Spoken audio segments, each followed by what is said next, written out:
Le monde est composé d'une grande majorité d'imbéciles et d'une infime minorité d'intellectuels. Les imbéciles qui reconnaissent leur propre imbécilité peuvent encore avoir l'occasion d'apprendre et de gagner en intelligence. Mais nul n'est plus difficile à gérer que les imbéciles qui se croient intellectuels. Soreo le sage, j'ai réussi. D'une ombre qui tombait dans la salle céleste de la cathédrale émergea Soreo le sage, grièvement blessé. Je ne peux pas dire que je sois indemne, mais au moins je ne me suis pas perdu dans les ténèbres. Le sage se traîna sur le sol et s'approcha du siège du pontife. Rien ne semble jamais se dérouler comme prévu. S'affalant sur sa chaise, le sage se perdit dans ses pensées. Le héros de l'Empire Saga nous a empêchés d'utiliser le Seigneur Démon pour ouvrir le sceau de la prison du dieu maléfique. La trahison du Seigneur Green a transformé notre pontife fantoche en Seigneur Démon et a été vaincu par le héros du royaume de Shiga. En plus de ses blessures physiques, un profond épuisement mental transformait ses membres en plomb. Le pire, c'est que la cheville ouvrière de mon plan, le Seigneur Démon Shizuka, avait été éliminée. Le sage poussa un profond soupir de regret. Malgré tout, je suppose que c'est toujours mieux que lorsque j'étais dans les ruines calcinées d'un village entouré de cadavres. Le sage leva les yeux vers le ciel nocturne et murmura pour lui-même. J'ai encore des sympathisants dans cette province. Si je les rassemble tous, je pourrai sûrement prendre le contrôle de cette terre et faire un premier pas vers la domination du monde. Deux flammes d'ambition se rallumèrent dans les yeux du sage. Juste à ce moment, le bruit de pas fonçant dans le couloir parvint à ses oreilles. Alors, les imbéciles ont déjà eu vent de ma présence. Il tourna le regard vers l'entrée de la salle céleste. Nous te tenons, Soreo. La porte s'ouvrit brusquement et le cardinal d'Obunaf, second du pontife Sarsari dans la province de Parion, fit irruption. Comment oses-tu t'asseoir à la place d'honneur réservée à sa sainteté? Juste derrière le cardinal se trouvait Metzalt, le chevalier du temple maniant l'épée sacrée.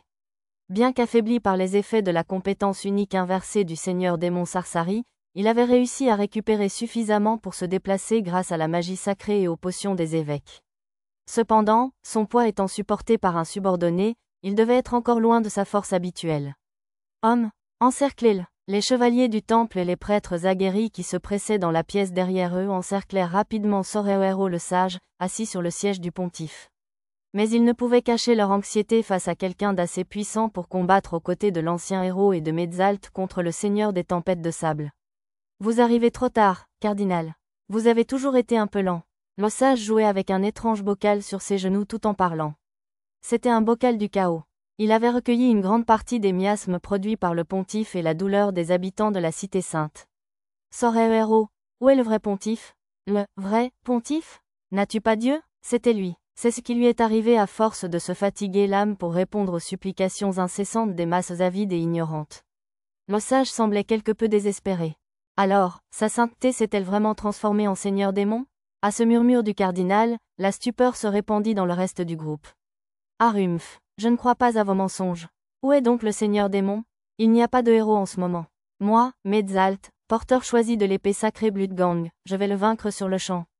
Metzalt dégaina son épée sacrée, montrant sa lumière bleue à ses alliés et la pointant vers le sage. Impossible. Comment oses-tu? Comme si rien n'était impossible au grand Metzalt. Je te l'ai dit, c'est impossible. Le seigneur démon Sarsari n'est plus parmi nous.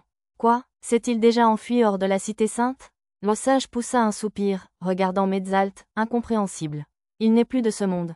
Nanashi, le héros du royaume de Shiga, l'a vaincu. Le sage n'avait pas été témoin de ce moment, mais il savait, grâce à une brève rencontre fortuite, que le héros n'était pas en reste. Au moins, un seigneur démon soudain né ne ferait pas le poids face à un tel adversaire. Héros, hurla Metzalt, maudit sois-tu, tu m'as encore une fois volé l'exploit d'avoir vaincu un seigneur démon? Le sage lança un regard glacial au chevalier indigné. Quelle folie, comme si tu pouvais espérer rivaliser avec un héros. Le sage rangea le jar du chaos dans sa boîte à objets et se leva.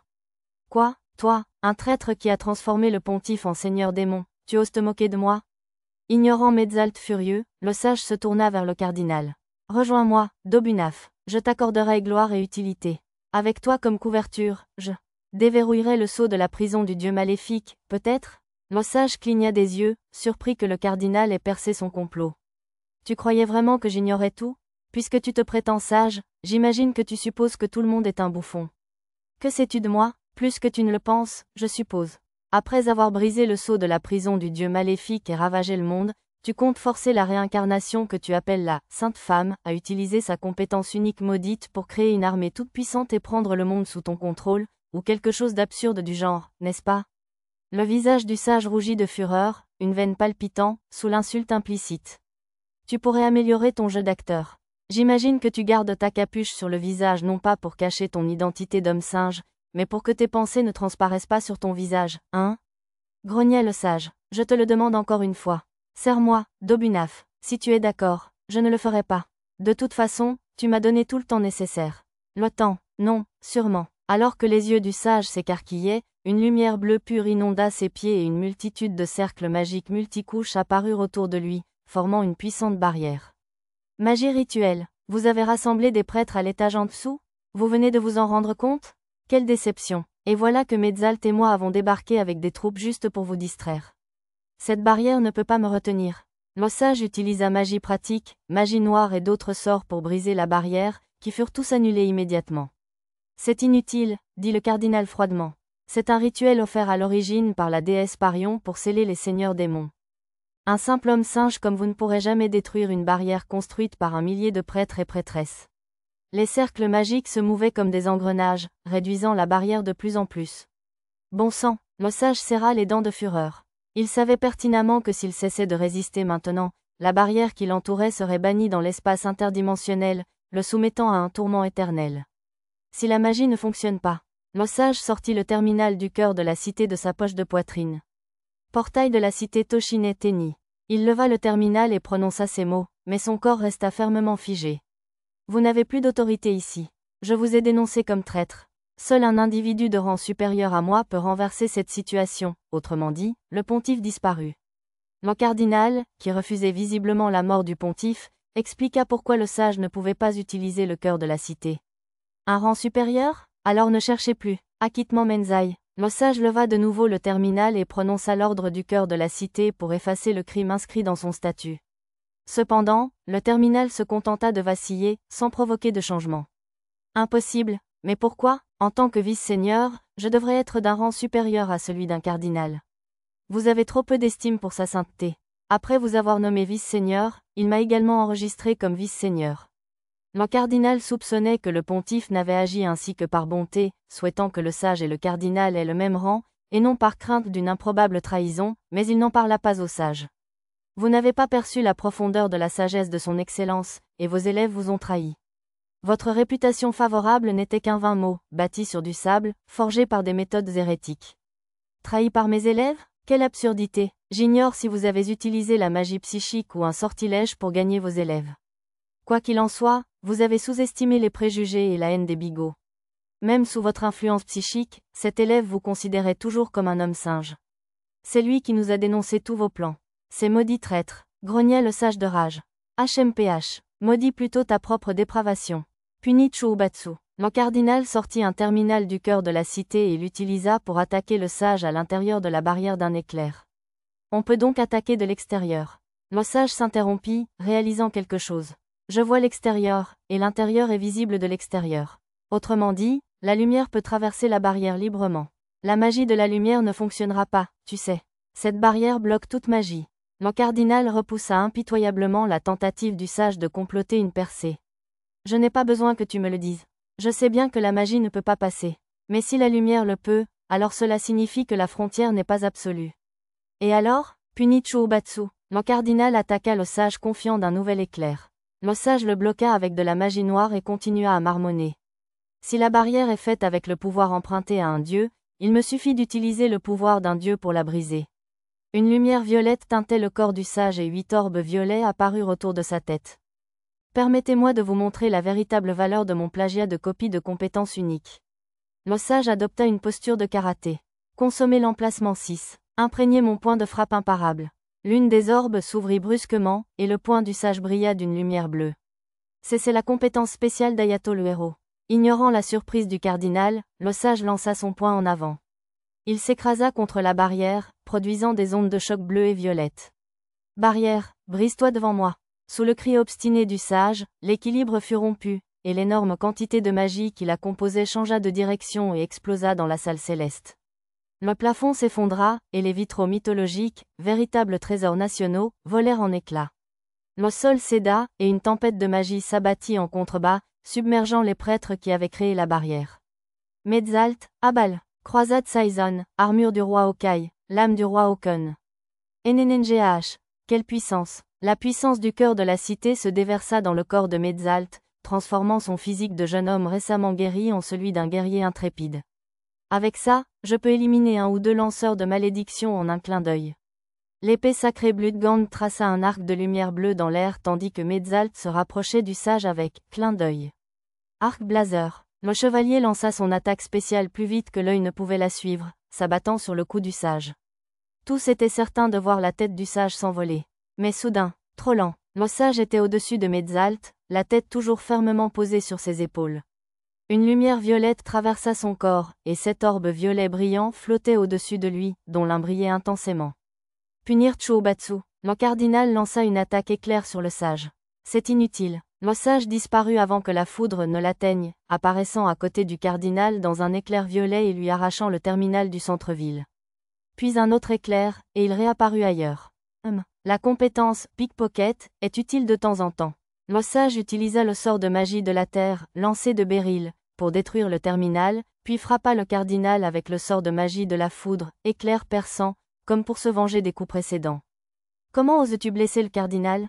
Même lorsque Medzalt utilisa une attaque sournoise, Arc Blazer, le sage l'esquiva si vite qu'il sembla disparaître instantanément.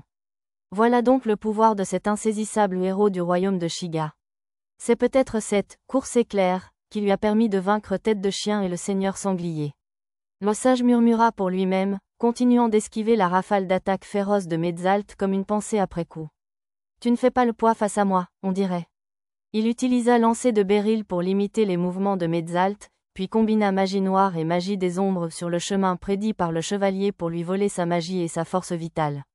Sauver Sir Medzalt. Oui, sire. Les chevaliers du temple se précipitèrent entre Medzalt et le sage. Quel ennui, je vais tous vous réduire en cendres, cardinal compris. Le sage flotta dans les airs et sortit un bâton de sa boîte à objets. Pressentant ce qu'il allait faire, le cardinal déploya magie de défense du cœur de la cité et se précipita vers la sortie. Comme si j'allais vous laisser filer maintenant. La perle de feu dans le bâton du sage brillait d'un rouge vif, et des flammes cramoisies tourbillonnèrent dans la pièce. Puis les flammes s'intensifièrent encore, comme pour plonger les chevaliers dans un désespoir plus profond. Ce fut une scène de destruction totale, suffisante pour sceller le sort de tous les présents. Enfer. Le sage prononça l'invocation et pointa son bâton vers l'avant, et un brasier infernal se déchaîna sur les chevaliers, comme s'il provenait des portes de l'enfer. Mais alors que les flammes léchaient leur dos en fuite, « Je vous protégerai, je le déclare. » Une silhouette en armure d'argent éclatante s'avança et cria le mot « forteresse ». Aussitôt, une barrière magique multicouche se forma, bloquant l'enfer. L'énorme chaleur se heurta à la forteresse, et des vagues de chaleur rayonnante brûlèrent le chevalier d'argent, Nana. J'ai quelques difficultés, je vous le signale. Plusieurs autres filles en armure d'argent arrivèrent pour la soutenir. Déracinateur. Des chutes, monsieur. Une barrière de magie spatiale coupa la chaleur rayonnante, et 3 utilisations du système de défense jetable des filles hommes-bêtes, phalanx, repoussèrent l'enfer.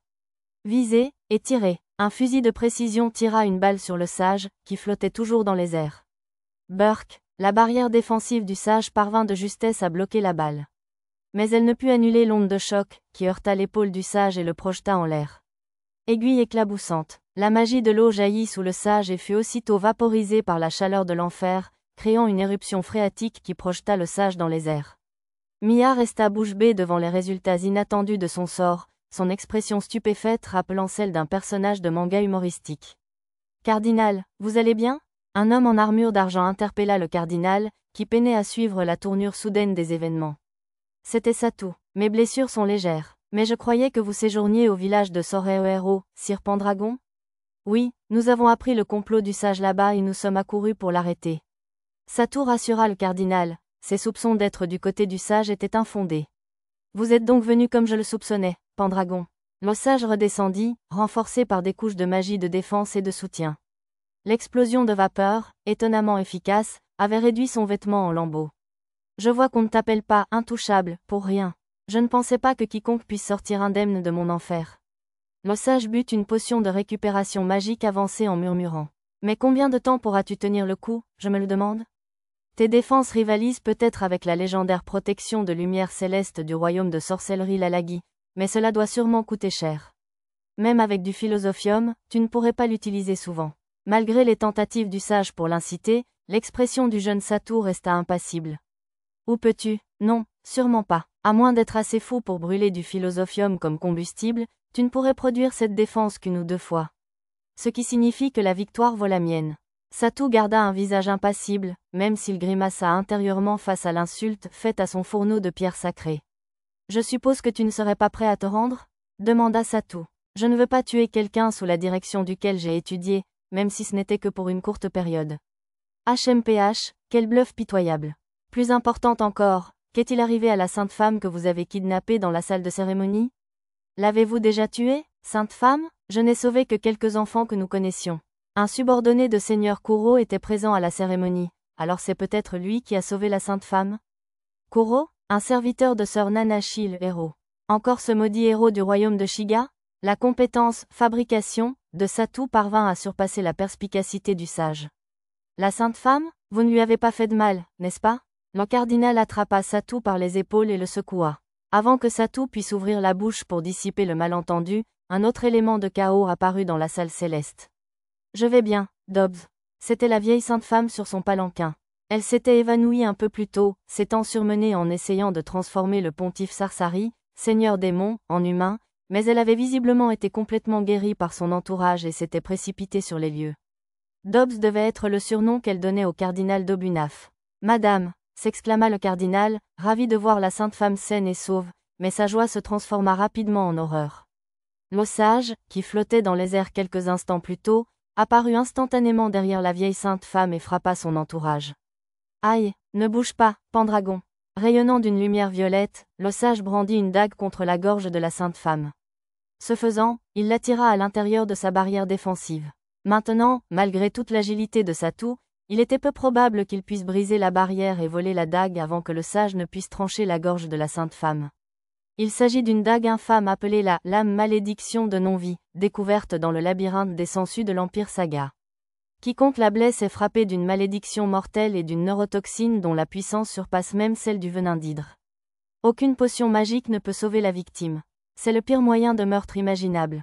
L'osage omettait de mentionner qu'un élixir pourrait sauver la victime. Il soupçonnait une faible chance qu'un explorateur de labyrinthe comme Satou en possède un. Et il se trouve qu'il avait raison. On dirait que la situation a changé. C'est maintenant à vous de vous rendre. L'osage ouvrit sa boîte à objets et lança 10 colliers à ses adversaires. Vous n'oseriez pas. Si, l'osage avait l'air triomphant. Ce sont des colliers d'esclavage. Si vous souhaitez sauver la vie de la sainte femme, mettez-les de votre plein gré. Êtes-vous tombé à ce point dans l'hérésie, Soreo? Libérez la sainte femme immédiatement. J'ai déjà formulé mes exigences. Vous pouvez avoir sa vie en échange de votre liberté. Ah, aidez-moi, Dobbs. La sainte femme implora l'aide du cardinal. Madame, n'y a-t-il pas d'autre moyen? Les chevaliers du temple qui s'étaient faufilés derrière le sage touchèrent sa barrière de lame et s'enfoncèrent dans une mare de sang. Le cardinal regarda tour à tour les colliers d'asservissement et la sainte femme, grimaçant. Ce faisant, la main magique de Satou s'approcha du sage, mais ne put franchir sa barrière. Bien que cela ne se lisit pas sur son visage, Satou cherchait visiblement un moyen de sauver la situation. Qu'elle le sache ou non, Tama s'avança et s'approcha du sage. Tama? Satou remarqua son mouvement. Tama s'arrêta devant les colliers d'asservissement. Petite futée, viens mettre ton collier, n'est-ce pas? Tama ramassa le collier et leva les yeux vers le sage. Monsieur le sage, c'est mal de s'en prendre à la semaine? De quoi parlez-vous? Vous avez dit d'aider les gens en difficulté et de ne pas s'en prendre aux plus faibles, vous vous souvenez? C'est alors que le sage se souvint que c'était la traduction simplifiée par Satou de ce qu'il avait lui-même dit à Tama. Le véritable pouvoir existe pour aider et guider les faibles. Fais attention à ne pas te laisser monter à la tête. Ah oui, j'ai bien dit ça. Tama et le sage échangèrent un regard. Les yeux de la jeune fille s'emplirent de larmes sous la pression. Pochi pense aussi qu'il est mal de brutaliser les faibles, monsieur. Vous ne devriez pas être injuste, monsieur. Pochi se précipita aux côtés de Tama pour la soutenir. Injuste? Alors, diriez-vous qu'il est juste que plusieurs personnes attaquent un seul adversaire? Oh, monsieur. Pochi était troublé par ce contre-argument. Voyons voir un combat en tête-à-tête, alors. Un match représentatif. Arisa et Mia s'approchèrent de Pochi et Tama. Un représentant, dites-vous? Vous pensez pouvoir me vaincre simplement parce que vous pouvez aussi utiliser la magie sans champ, petite fille? Non, ce n'est pas moi qui vais te combattre. Arisa secoua la tête. Alors, le lancier invité au Shiga 8. Non, il y a quelqu'un de bien plus fort que moi. Lorsque Lisa s'opposa à sa demande, le sage tourna son regard vers Lulu, qui battait frénétiquement des mains. Aime pas moi non plus. Bien sûr que non, je le déclare. C'est au tour du maître de briller, je l'annonce. Nana se plaça devant le cardinal, libérant Satou de sa position protectrice. Toi, hein? Comme si un combattant léger pouvait me résister avec ses seuls outils magiques. Oh, je ne vais pas juste m'opposer à toi. Je vais te vaincre une bonne fois pour toutes. À cette déclaration inhabituellement assurée de Satou, Arisa et ses compagnons s'écarquillèrent de sourire. Quelle folie! Le corps du sage baignait d'une lumière violette, et 7 sphères violettes apparurent au-dessus de sa tête. L'une d'elles sortit et le sage cria à Arisa, petite fille réincarnée. Regarde mon niveau. Niveau? Quoi? Niveau 99? Le visage d'Arisa se tordit de surprise. Les autres arboraient tous la même expression de choc. Non, pas tout à fait. Satou sembla brièvement vouloir dire « ouais », avant d'afficher à son tour une expression de surprise. Heureusement, personne d'autre ne le remarqua. C'est vrai, maintenant que j'ai dépouillé mon faux visage, personne, dans les limites de mes capacités humaines, ne pourrait espérer me vaincre. Comment? Je sais que tu n'avais pas de bracelet de divinité volé. Était-ce cette lumière violette qui était le secret? Quel esprit curieux tu as. Le sage esquissa un sourire amusé devant l'irritation inhabituelle de Satou. La réponse est la suivante. Comme tu t'en doutais, j'ai utilisé ma compétence unique, plagiat de copie, pour reproduire et conserver les effets d'un bracelet de divinité volé. Quelle compétence injuste. Arisa se mordit la lèvre avec fureur. Une fois que j'ai annulé une compétence, je dois la recopier. Cependant, je peux simplement récupérer le bracelet de divinité volé dans la salle au trésor de la cathédrale. Cet équipement s'est avéré être l'objet le plus utile que j'ai trouvé dans les ruines de la prison du dieu maléfique. Après avoir murmuré ces mots, le sage regarda tour à tour l'équipe Pendragon, les chevaliers du temple, puis le cardinal. Alors permettez-moi de m'assurer que nous n'avons pas d'intrus grossiers. Les ombres. Oh, ouah, monsieur. MRRR. Des ombres surgirent sous leurs pieds et les encerclèrent en quelques secondes. Les agiles Tama et Lisa réussirent à échapper aux ombres, mais tous les autres étaient prisonniers des ombres et ne pouvaient plus bouger. Pochi fit exception, car elle s'échappa d'abord par instinct, mais trébucha et se fit attraper. Miaou. Bon sang. Les 2 premiers fugitifs furent finalement capturés lorsque de plus en plus de tentacules surgirent des ombres. Maintenant, que le combat commence. Le sage libéra la vieille sainte femme, tenant la dague de malédiction de non-vie d'une main et brandissant son précieux bâton de pierre multi-attribut de l'autre. Tu ne prends pas d'otage cette fois? HMPH. Je n'ai pas besoin de telle ruse contre un garçon de niveau 54 seulement, qui se trouve être léger. Je me méfie seulement de la fillette. Ne t'inquiète pas, je ne m'en mêlerai pas. Arisa haussa les épaules, sans prendre la peine de se libérer avec la magie de l'espace. Sur le côté, Tama se tortillait et tentait de se débarrasser des ombres qui la retenaient en utilisant le ninjutsu de la poudre d'ombre. Malheureusement pour elle, la magie du sage semblait avoir un plus grand contrôle sur les ombres. Viens à moi, Pendragon. Très bien, alors, au lieu de dégainer l'épée de fée à sa taille, Satou ramassa une lance et une pierre à proximité. J'y vais. Annonçant délibérément ses intentions, Satou lança la pierre sur le sage avec la vitesse et la force d'une balle rapide. Le sage disparut. Il réapparut dans un halo de lumière violette à ses côtés, pour finalement perdre l'équilibre et culbuter dramatiquement sur le sol. Dans le nuage de poussière que le sage laissa en roulant, une lance brisée apparut, dégringolant tout près derrière lui. C'était celle que Satou tenait quelques instants plus tôt. Qu'est-ce qui vient de? Le sage regarda autour de lui, essayant de comprendre ce qui lui était arrivé. Voyant la lance brisée et Satou les mains vides, il comprit qu'il avait dû trébucher sur sa lance. As-tu prédit ma trajectoire? Le sage parut choqué, puis comprit rapidement que c'était impossible. Non, sûrement pas. La compétence que j'ai copiée de Nanashi le héros fonctionne de la même manière que téléportation. L'utilisateur se déplace instantanément, trop vite pour voir et réagir. Tu n'as pas pu me faire trébucher intentionnellement. Satou ne fit aucun commentaire au murmure du sage, comme s'il ne l'entendait pas. Au lieu de cela, il prit une autre lance et la fit tournoyer pour expérimenter. Remarquant que le sage le fixait d'un air dubitatif, Satou lui fit signe comme pour dire « Tu peux essayer de m'attaquer cette fois. » Bon sang, tu te crois fort? Le sage entra dans une rage folle d'être traité comme un adversaire inférieur. Il rangea son bâton dans la boîte à objets et prit la dague dans l'autre main. Il semblait vouloir abattre Satou avec la dague en passant et le tuer d'un coup. Prépare-toi à payer le prix de ton arrogance. Le sage disparut, réapparut loin aux côtés de Satou, puis disparut à nouveau. Il répéta cela plusieurs fois, jusqu'à ce que personne ne puisse le localiser. Soudain, une explosion retentit derrière Satou. Miaou, aïe, monsieur. La crosse de la lance frappa le plexus solaire du sage, qui se plia en deux, les yeux révulsés de douleur. La pointe de la lance s'enfonça dans le sol de marbre. Le manche atteignit rapidement sa limite et se brisa, emportant le sage par Satou et s'écrasant contre un pilier voisin. Le plaquage de plâtre de la colonne s'effondra, et un nuage de poussière s'éleva de son point de contact avec le sol, témoignant de la force de l'impact. Tu devrais peut-être faire attention où tu vas? Satou observa poliment le sage. Que s'est-il passé? J'ai cru voir Sir Pendragon enfoncer la lance dans le sol, et puis, d'une manière ou d'une autre, Sorewero s'y est écrasé. Apparemment, le commun des mortels ne comprenait pas ce qui s'était passé. C'est notre maître. Alors, maître a pu voir les mouvements du sage. Ceux qui purent suivre l'action, comme Lisa et Lulu, applaudirent Satou. Tama et Pochi grimaçaient de compassion devant le choc qui semblait douloureux. Quel coup incroyable! Il a dû prédire la position de Sorewero, murmura Metzalt, admiratif de la technique de Satou, tandis que le cardinal s'interrogeait à voix haute. Sire sage est si logique qu'il est très facile à déchiffrer, dit Satou d'un ton désinvolte. Si le sage avait été éveillé pour entendre ce commentaire, il aurait probablement été furieux de l'humiliation. Wurg, un faible gémissement s'éleva près du mur. Satou, maître, l'ennemi est toujours là, je vous rapporte. On aurait dit une collision sur autoroute à grande vitesse. Je suis même surprise qu'il soit encore en vie. Mia et Nana étaient aux aguets, tandis qu'Arisa commentait une phrase que seul Satou pouvait comprendre. Il avait percuté le pilier à une vitesse supérieure à celle du son. Sans les multiples couches de barrière, la lance lui aurait sans aucun doute transpercé le ventre, ne serait-ce que par le bout. Satou courut vers lui à une vitesse comparable à celle de la compétence « clin d'œil », pointant son épée de fée vers le cou du sage tandis que celui-ci reprenait conscience. « Peut-on dire que j'ai gagné le match ?» Satou lui tendit une potion en souriant. Le sage la rejeta, en sortit une de sa boîte à objets et la but d'un trait. Ce ne pouvait pas être une coïncidence si c'était arrivé 2 fois. Tu dois être un expert en contre-attaque. Alors, riposter après une attaque, c'est ton fort.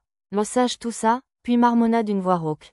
L'attaque au plexus solaire n'avait pas dû guérir complètement, même après la potion magique. Après un moment de réflexion silencieuse, le sage jeta la fiole vide et reprit la parole. Le match est à toi, Pendragon. Hurrah, le maître a gagné, monsieur. Bon jeu? Les filles applaudirent lorsque le sage admit sa défaite. La fiole vide vola dans les airs et commença à tomber. Tama la suivit instinctivement du regard, habitude des gens aux oreilles de chat. Lorsqu'elle toucha le sol et se brisa, une volute de fumée blanche s'éleva soudain. Miaou! Avant que Tama ne puisse lancer un avertissement, un homme en robe de prêtre, derrière le pilier, se faufila derrière Satou et le poignarda dans le dos avec la dague que le sage avait lâchée. Maître, la magie de l'espace, sans chant, Darisa dissipa instantanément la fumée. Lorsqu'elle se dissipa, elle révéla le sage lançant des lances d'ombre vers Satou, poignardé dans le dos par une dague. Ce n'est pas juste de poignarder par derrière, monsieur. Maître, cria Pochi. Tama se libéra des ombres grâce au ninjutsu et courut à ses côtés. On ne peut pas perdre de temps avec ça. Arisa utilisa la magie de l'espace pour échapper aux tentacules d'ombre, tandis que Nana utilisait la version fondation de la magie de casse pour détruire les siens. Lisa et Pochi se fraya un chemin, et Lulu réussit à pointer son arme sur ces tentacules d'ombre avec une souplesse qui ferait pâlir la kunoichi, et elle se fraya un chemin. Mia était la seule à ne pas pouvoir s'échapper seule. Nana la libéra et ils coururent tous vers Satou. Tout cela se révéla en quelques secondes après qu'ils eurent constaté que Satou était en danger. De son côté, l'assassin qui avait frappé Satou. Impossible, ne put cacher sa stupeur que Satou ait attrapé la pointe de la dague entre ses doigts. Il avait dû falloir une habileté incroyable pour parer l'attaque par derrière au milieu d'un écran de fumée, sans même se retourner. Mais tu étais trop concentré sur ton dos. Les lances d'ombre du sage avaient transpercé le front, le cœur et une douzaine d'autres points vitaux de Satou. Je ne dirais pas ça. Le sage resta bouche bée lorsque Satou répondit calmement.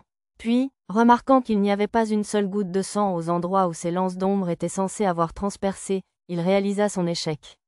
Tu peux aussi utiliser la magie des ombres. Non, c'est grâce au ninjutsu que Tama m'a appris et aux pierres d'ombre que tu m'as données. Satou révéla la poudre de pierre d'ombre dans la paume de sa main. L'assassin derrière lui dégaina sa dague et s'apprêta à en lancer une autre, mais Satou ne se retourna même pas, car... Nin. Salut, monsieur. Le ninjutsu de Tama créa une rafale qui projeta l'assaillant en arrière, et Pochi bondit dans le vent et le frappa au corps, l'assommant net. Lisa souleva Pochi qui roulait sur le sol et utilisa sa lance magique pour le plaquer au sol. Derrière eux, Mia entonna une incantation, Lulu prépara son fusil de précision, et Nana protégea le cardinal et ses compagnons avec son bouclier. Vous avez d'excellents subordonnés. Ce sont mes amis, et j'en suis très fier. Alors, êtes-vous prêt à vous rendre maintenant? Satou ne retira pas l'épée de la gorge du sage tandis qu'il s'enquérait. Je ne suis pas intimidé par les menaces de quelqu'un qui ne peut pas me tuer. Si tu pointes ton épée sur moi, autant être prêt à t'en servir. Satou se gratta la joue sous son casque, l'air déconcerté. Le sage le tenait là. Monsieur le sage, abandonnez-vous, s'il vous plaît. Tama apparut devant lui et le supplia avec ferveur. C'est vrai, monsieur. Nous avons déjà gagné, monsieur. Pochi acclama Tama de loin, tandis que Satou et les autres observaient l'échange. Tu me demandes de tout laisser tomber et de me rendre? Oui. Tama hocha la tête. Quelle folie, miaou. Le sage attrapa Tama sans défense par le col de son armure et la souleva dans les airs. Ces inepties que je t'ai débitées ne servaient qu'à mes propres intérêts, déclara-t-il. Que des mensonges, racontés pour contrôler des imbéciles comme toi. Les faibles sont dévorés, ceux qui ne peuvent résister sont piétinés. Ainsi va le monde. C'est une cruelle réalité où seuls les forts peuvent gagner. Les yeux de Tama s'emplirent de larmes aux paroles glaciales du sage. Les larmes et la pitié sont la marque des faibles, dit-il en rejetant Tama. Le monde entier ne fonctionne pas comme ça. Satou attrapa Tama en plein vol et essuya ses larmes. Maître a raison, nous n'avons pas besoin d'écouter les excuses futiles d'un méchant pour justifier sa méchanceté. Hâtif. Oui, Mia, la véritable folie, c'est d'abandonner, je le déclare. Arisa gronda le sage, et Mia et Nana acquiescèrent. Les autres filles acquiescèrent. HMPH, je n'ai pas de temps à perdre avec les illusions mielleuses des petites filles. Le corps du sage rayonnait d'une lumière violette. Il vit au bout de sa main tendue que ses ongles durcissaient et devenaient violets, et il les cacha dans la manche de sa robe. Que ce soit parce qu'il avait abusé de sa compétence unique ou qu'il avait reproduit celle du héros, le sage payait clairement le prix d'un pouvoir au-delà de ses moyens, son corps se transformant lentement mais sûrement. Alors tu comptes continuer à résister? Bien sûr. De plus, l'une des 6 sphères violettes au-dessus de sa tête éclata, et des écailles réfléchissantes de lumière violette apparurent derrière Satou. Ça ne sert à rien de se rendre à quelqu'un qui est sur le point de mourir. Les écailles réfléchissantes se rapprochaient pour trancher le cou de Satou. Sans se retourner, Satou se pencha en arrière pour les éviter. Son élan le propulsa dans un salto arrière, et il donna un coup de pied aux écailles réfléchissantes au passage, puis retira sa cape pour amortir la foudre que le sage lui lança. C'était la compétence unique du seigneur des tempêtes de sable, n'est-ce pas? Il en reste 5. Quelles autres capacités caches-tu? Malgré le fait qu'un ennemi bien plus fort que lui utilisait les pouvoirs des seigneurs démons et des héros, la peur ne se lisait pas sur le visage de Satou. Il avait même la confiance sereine d'un homme d'une force absolue. Intouchable, qui es-tu vraiment? Le sage recula d'un bond en hurlant. Comment fais-tu pour esquiver toutes mes attaques comme un cheveu sur la soupe? Une peur indéniable résonnait dans sa voix. Toi, je dois me débarrasser de toi ici et maintenant, à tout prix. Le sage fusilla Satou du regard. Nanashi le héros.